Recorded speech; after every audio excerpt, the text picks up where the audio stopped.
Pochi conoscono che anche l'India conserva al suo interno due vie che costituiscono due approcci diversi nella ricerca della via di liberazione dal ciclo delle rinascite. Nel corso di video precedenti abbiamo visto alcune di queste strade come la setta degli Agori e quella dei Tug. Questa volta vogliamo invece vedere l'intera questione da un punto di vista più alto, ovvero cercare di capirne l'origine e la matrice. Il Tantra è per sua natura non duale, teso alla riappropriazione del sé, alla sperimentazione attraverso i sensi, alla celebrazione della vita. Una via pratica e non di astrazioni metafisiche, una via che non impone la rinuncia o l'ascetismo, ma che riconosce nel desiderio la principale forza di manifestazione del divino nella sua dimensione umana e incarnata. Il contatto con il divino è il contatto con la propria fisicità, con la fisicità del proprio corpo. La meccanicità ripetuta del gesto rituale, ordinariamente intesa come inconscia o inconsapevole, viene qui elevata a coscienza in essere che crea. La principale distinzione all'interno del tantrismo è tra tantrismo induista e tantrismo buddista. Il tantrismo induista si differenzia da quello buddista principalmente per il retaggio del culto della grande madre Shakti, chiamata anche Adi Shakti, la protoenergia che comprende tutte le forme di vitalità, forza, potenza, abilità, dinamismo e facoltà operative. Essenzialmente il tantrismo induista può essere suddiviso in tre principali tradizioni: Samaya, Mishra e Kaula. Questi sono i tre percorsi principali dello Shakta Tantra. Nel Tantra esistono principalmente due sentieri distinti: il Dakshinachara, il sentiero della mano destra, e il Vamachara, il sentiero della mano sinistra, che si ritiene portino entrambi all'illuminazione. Il Dakshinachara basa la sua disciplina su pratiche vediche induiste ortodosse, mentre quello della mano sinistra possiede pratiche non ortodosse. Il sentiero della mano destra pone in rilievo le discipline meditative e spirituali, insistendo sul massimo livello di purezza di condotta e di azione e cercando l'unione con un essere divino. Il sentiero della mano sinistra utilizza invece pratiche sessuali o l'impiego di carne e sostanze intossicanti che non sono invece approvate dal sentiero della mano destra. Questo in buona parte dei casi, non in tutti. Il Vamachara, la via della mano sinistra, include infatti i 5 Panchamakara, che sono il consumo di alcol e di altre sostanze intossicanti, dette madhya, i riti sessuali, maituna, il consumo di carne, mamasa, di pesce, matsya, e la gestualità rituale definita mudra. I sentieri della mano destra e della mano sinistra sono collegati ai due principali lignaggi tantrici di Samaya e Kaula. Samaya significa in accordo alla regola, in riferimento all'esecuzione degli stretti principi del Dharma. Kaula significa invece relativo al kula, ossia secondo la famiglia, e cioè che consente variazioni locali. Ma anche il sentiero Kaula segue un approccio di tipo meditativo e sarebbe sbagliato porlo sullo stesso piano di quello che è comunemente considerato il Tantra della mano sinistra. Il Tantra, nell'odierna accezione del termine, soprattutto dopo la rivisitazione che ne fece Osho, è uscito da ogni lignaggio o appartenenza per essere utilizzato dalla civiltà occidentale in una forma del tutto diversa dalla sua matrice originale, prevedendo anche la parte meditativa, ma assumendo però un aspetto dinamico proprio della civiltà occidentale in continua agitazione, a volte fin troppo esasperata, e che rendono quasi impossibile una pratica basata solo sull'immobilità e il respiro. Il Tantra non prevede necessariamente il consumo di carne o sostanze intossicanti. La tendenza dei praticanti è rivolta spesso verso un'alimentazione vegetariana, se non addirittura vegana. Il Tantra finisce per avere quindi una funzione disintossicante, laddove cambiando il rapporto con il proprio corpo, che diventa il tempio della pratica, si è portati a ripulire e purificare se stessi per rendere più efficaci gli effetti prodotti da questa via.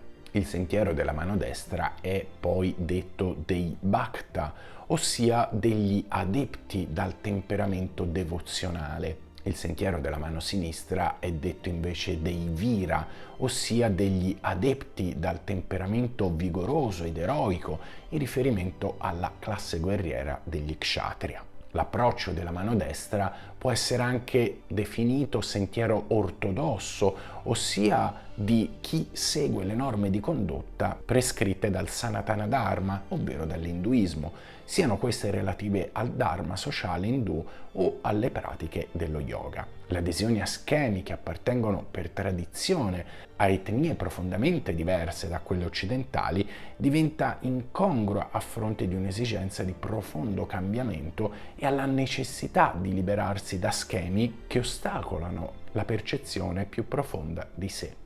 Rompere gli schemi precostituiti e liberarsene è uno degli effetti che sarebbero provocati dalla via tantrica cosiddetta della mano sinistra. Il sentiero della mano sinistra concede ai suoi adepti pratiche non ortodosse che a volte si situano esternamente sia al Dharma sociale induista sia alle tipiche regole delle pratiche dello yoga. Ma anche la via Kaula contiene insegnamenti pertinenti alla tradizione induista e ne costituisce comunque una parte integrante. Il Tantra buddista si basa sulla tradizione Samaya o della mano destra. Il sentiero della mano destra consiste in mantra, yoga e meditazione. I rituali costituiscono una pratica secondaria oppure vengono utilizzati soltanto in forma simbolica. È questa la tradizione più comune nei circoli monastici e braminici. I monaci rinunciano alla loro posizione sociale, per cui il rituale, che nell'induismo è generalmente riservato ai sacramenti della vita sociale ordinaria come il matrimonio, non risulta più necessario. La via della mano sinistra ha accolto invece in sé fattori respinti dalla via della mano destra. A volte la via della mano sinistra può semplicemente riferirsi a un'enfasi sulla dea, la quale è la parte sinistra vama della divinità, e non necessariamente implicare pratiche non ortodosse. Un'altra distinzione è che la via della mano sinistra è detta la via dell'estasi, mentre la via della mano destra è detta la via della pace. Lungo il sentiero dell'estasi possiamo essere portati a compiere azioni estreme, mentre spezziamo preconcetti e liberiamo profonde energie interiori. Ma ricordiamo che soltanto la pace è duratura, così ci dicono gli antichi testi tantrici.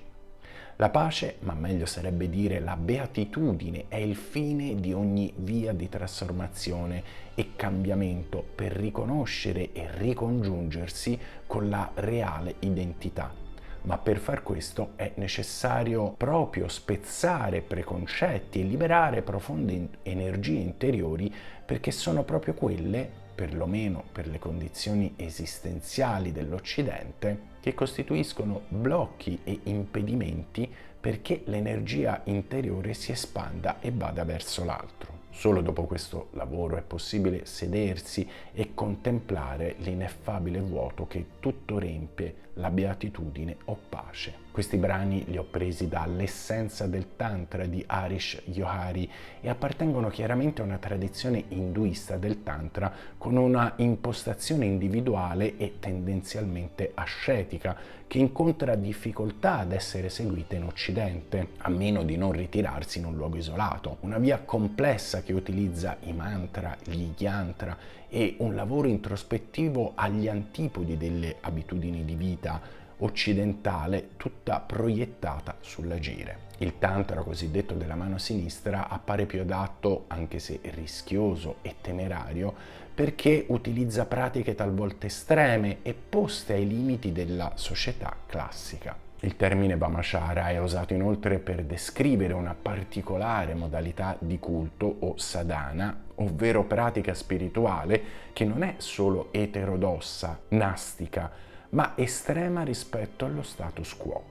In mezzo alle due pratiche, Kaula e Samaya, esiste però anche Mishra, come ricordavamo prima, che occupa una posizione intermedia tra le due, non è molto diffusa ed esistono poche tradizioni che rientrano in tale classificazione.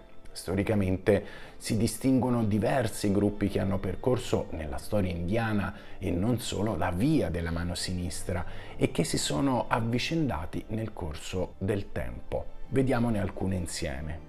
I Pashupata, ovvero i signori delle bestie, furono fondati da Lakulisha o Nahulisha, secondo alcune altre tradizioni, che visse nel secondo secolo d.C.